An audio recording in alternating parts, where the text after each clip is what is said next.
토요판, 이병남이 보내지 못한 이 매일 아침에 회사 가기가 너무 싫어요. 나도 모르게 소명이식, 인육을 성공적 커리어 비결로 답하고 직장생활 우여곡절 돌이켜보니 소명이식으로 인육할 수 있고 인육함으로써 소명이식 실현의 날을 조직의 관점 더하면 개인적 성취감도 맛볼 수 있어. 일하기 싫은 부서에서 같이 일하기 싫은 상사를 만나는 게 너무 싫지만 가족의 생계 유지를 위해서 출근해야 할 때 애초에 왜 이 회사에 들어왔는지를 생각해보자. 게티 이미지뱅크 큐. 일요일 밤이면 잠들지 못합니다. 아침에 눈을 뜨지 않았으면 할 때도 있습니다. 일하기 싫은 부서에서 같이 일하기 싫은 상사를 만나는 게 너무 싫습니다. 가족의 생계를 유지해야 하는 탓에 함부로 사표를 낼 수가 없습니다. 어떻게 해야 이 고통에서 탈출할 수 있을까요? 제가 현직에 있을 때 마지막으로 간 해외 출장지가 요르단이었습니다. 암만상공회의 소장의 요청으로 회원사 최고 경영자, CEO들을 위한 특강을 했는데 청중석에 100여 명 정도의 관중이 있더군요. 요르단이 중동에서 비교적 개방적인 나라여서인지 여성도 2명에서 3명 눈에 띄었습니다.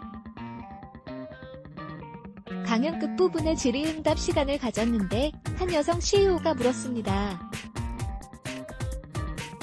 강연자님에 대한 자료를 보고 강연을 들어보니 매우 성공적인 커리어를 만들어 온 것 같은데 그 비결이 무엇인가요? 소명의식과 인욕, 마음을 가라앉혀 온갖 욕됨과 번뇌를 창고원한을 일으키지 않음, 이유 센스 오브 미션 언드 퍼서비런스 생각할 시간도 갖지 않고 즉각 답하는 저 스스로에게 놀랐습니다. 평소에 의식하진 못했지만 이에 관해 많은 생각을 해왔기 때문이 아닌가 싶습니다. 그 소명의식은 저 스스로가 부여한 사명이기도 하지만 선진기업을 만들겠다는 비전과도 합치됩니다. 1980년 이후 외국에서 오래 연구 생활을 하면서 쌓아온 소망은 내 나라가 선진국 반열에 올라 세계 어디에 대한민국 여권을 내놓아도 미국과 영국, 프랑스, 독일 국민과 같은 대접을 받고 싶다는 것이었습니다. 대학에서 미국 기업의 경영혁신 사례를 보면서 한국 기업이 아이디어와 기술, 브랜드로 우뚝 설 때 국격도 크게 높아지리라 생각했습니다. 15년 만에 귀국해 대학이 아닌 기업의 털을 잡으면서 명실상부한 증기업이 되도록 그동안 연마한 모든 것을 바치자고 다짐했습니다. 상사의 트집, 헌신 요구에서 배운 건 나름대로는 열심히 일했지만 모든 일이 순조롭지는 않았습니다. 몇 가지 고비를 꼽아보면 첫째, 회의나 업무 과정에서 도무지 의해할 수 없는 상사의 트집 잡기와 비꼬는 태도가 있었습니다. 바로 들이받고 싶은 욕구가 끓어오르는데 그분을 참느라 이를 악물어야 했던 적이 여러 번이었습니다.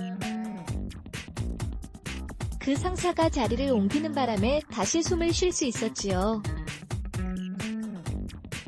또 다른 상사는 저를 견제하려고 잡다한 일만 시키고 결제 라인에서 사실상 배제했습니다. 임직원들이 그 눈치를 보느라 제 방에 들어오지도 못하는 수모를 1년 가까이 당했습니다. 당시 아침에 출근하는 게 너무나 고역이었습니다. 그 사람과 같은 공간에서 또 하루를 지내야 한다는 것이 끔찍하게 느껴졌습니다. 결국 저는 멘토를 찾아가 사의를 표했습니다.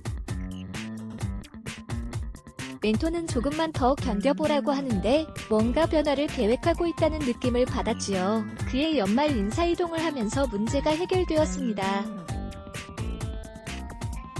제가 소위 힘있는 자리로 옮기자나를 힘들게 하던 그 상사의 태도가 순식간에 호의적으로 바뀌더군요. 그때 인간에 대한 저의 생각이 한 뼘은 자라온 것 같습니다. 간혹 사람은 옳고 바른 것에 따라 행동하지 않고 자기 이익과 야심에 따라 순식간에 태도를 바꿀 수도 있다는 걸 알게 됐지요. 이런 일도 있었습니다. 그룹 계열사의 한 최고 경영자가 제가 원칙을 고집하며 자기 입맛에 맞게 일을 처리하지 않는다며 전화로 온갖 욕을 퍼부었습니다. 여러 사람 앞에서 질책하고 무안주는 일도 반복되었습니다. 억울함이 밀려왔습니다. 멘토를 만나 하소연하고 마음을 달랬습니다. 멘토도 구체적으로 무엇을 할 수는 없었지만 내 이야기를 들어주고 티나지 않게 저를 보호해 주었지요.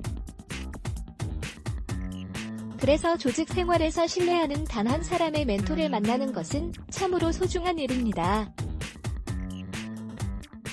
그 수모와 모욕을 어떻게 참았을까? 돌이켜보면 멘토의 도움과 최고 인사권자의 신뢰가 큰 힘이 되었지만 근본적으로는 내가 가진 소명의식 때문이 아니었을까 생각합니다. 그 소명의식이 있었기에 현실적인 욕됨을 참았고 그럴 가치가 있다고 여겼던 것 같습니다. 아무리 소명의식이 있어도 그걸 현실에서 이루고자 애쓰는 과정에서 욕됨을 참지 못하면 그것은 한 자락 뜬구름처럼 그냥 사라지게 됩니다. 또한 일상에서 겪는 욕됨은 선하고 바른 꿈을 이루고자 하는 소명의식 없이는 견뎌내기 어렵습니다. 소명의식으로 인욕할 수 있고 인욕함으로써 소명의식이 실현될 수 있습니다. 그래서 소명의식과 인욕은 서로의 필요 충분 조건입니다. 출근하기 싫은 날들을 견뎌내고 있다고 했지요. 이 고통을 마주하는 현명한 방법은 애초에 왜 이 회사에 들어왔는지 생각해보는 것입니다. 물론 자신이 좋아하는 일이나 부서도 있을 수 있지만 더 크게 회사 자체에 대해 스스로 부여했던 의미를 되새겨보는 것이지요. 이 회사는 무슨 가치를 추구하는 회사이고 나 자신은 이 회사에서 일함으로써 무엇을 이루려고 했는지 짚어보십시오. 자신이 선호하는 것도 중요하지만 회사가 필요로 하는 것도 중요하다는 데 생각이 미치면 회사의 결정을 존중하게 됩니다. 길게 보면 개인적 관점도 중요하지만 조직 관점도 대단히 중요하지요. 내가 일하는 곳에서 어떻게 일하는 것이 좋은지 떠올려 봅니다. 그리고 어떤 의미에서는 내가 이 부서를 새로 만든다, 존재 이유를 다신 쓴다, 일하는 방식을 새로 정립한다, 일 자체를 새로 정의한다라는 자세로 해보는 것입니다. 저의 경험으로는 출근하기 싫고 배치받은 부서가 싫고 또는 상사가 일 시키는 방식이 나와 맞지 않는다고 생각되더라도 앞서 말씀드린 대로 소명의식, 인욕과 더불어 나를 넘어서는 객관적인 조직 관점을 견지하면 결국은 더 큰 성과를 이루고 개인적인 성취감도 맛볼 수 있다고 생각합니다. 게다가 하기 싫은 일을 하다 보면 뜻하지 않게 보람을 느낄 때가 있답니다. 그룹 인사팀장으로 일을 시작하고 보니 내가 자리를 비우는 것을 상사가 아주 싫어했습니다. 해외 출장도 다른 임원을 보내라 하고 일과 관련한 네트워킹을 위한 외부 모임에 가는 것도 싫어했습니다. 내가 맡은 일 그 자체에만 집중하는 완전한 헌신을 원한다는 메시지였지요. 처음에는 너무 답답하고 서운했습니다. 그러나 어쩌겠습니까? 상사가 원하는 대로 할 수밖에요. 그런데 오로지 맡은 일에만 집중하니 전에 보이지 않던 문제들, 놓쳤던 부분이 눈에 들어오기 시작했습니다. 그러면서 차차 업무에 대한 생각의 깊이와 인사이트가 더해지는 것을 깨달았습니다. 프레임 바꾸자 역할의 의미 달라져 하기 싫은 업무도 패러다임을 바꾸면 전혀 다르게 다가온답니다. 인화원에서는 1년에 몇 차례 수백 명씩 참가하는 대졸 신입사원 교육이 있었습니다. 한 반에 20명 정도로 나눠 여러 세션들로 교육하니 각 반을 이끄는 수십 명의 지도 선배가 필요했습니다. 주로 인화원 직원들이 맡았는데 피로도도 높고 다른 교육 과정에도 지장이 생겼습니다. 계열사에 지원 요청도 했지만 인사 업무를 맡은 직원들만 거의 되풀이에 파견왔지요. 그래서 우리는 운영 방식을 바꾸기로 했습니다. 우선 지도 선배의 의미를 신입사원들이 함께 지내면서 배우고 싶어하는 롤모델의 역할로 정했습니다. 이에 다양한 현업부서의 대리, 과장급의 우수 관리자로 한정해 신청을 받기로 했습니다. 마침 각 계열사에서는 젊은 우수 사원과 관리자들을 선발해 리더로 기르는 HPI 프로그램이 진행되고 있었습니다. 각 계열사를 설득해 이 프로그램의 실행 과정 프로그램에 지도 선배 역할을 포함하기로 합의했지요. 억지로 뽑혀 신입사원을 관리, 감독하는 것이 아니라 특별히 선발된 선배들이 후배를 리드할 기회로 프레임을 바꿔버린 것이지요. 노동을 놀이로 바꾸는 것과 비슷하다 할까요? 이처럼 기업 교육에서는 선발이 초기 동기부여에 가장 큰 역할을 합니다. 새 제도에 따라 계열사에서 선발된 지도 선배들을 오리엔테이션하는 날, 한 직원이 도전적인 질문을 던졌습니다.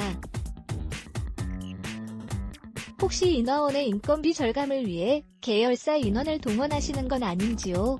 나는 망설임 없이 답했지요.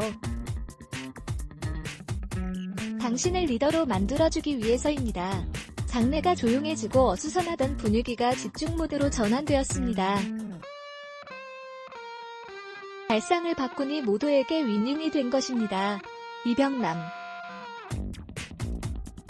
미국 캘리포니아 주립대, 조지아 주립대에서 경영학을 가르치다 1995년 LG 그룹 임원으로 입사해 인사, 교육, 노사관계 및 지배구조 업무를 맡았다. 2008년 사장 승진하면서 인하원장으로 부임해 8년간 원장직을 수행하고 2016년 퇴임. 인간이 모든 문제의 근원이지만 이를 풀어낼 해법 역시 인간에게서 비롯된 다는 그의 경영 철학은 저서 경영은 사람이다 2014에 담겼다.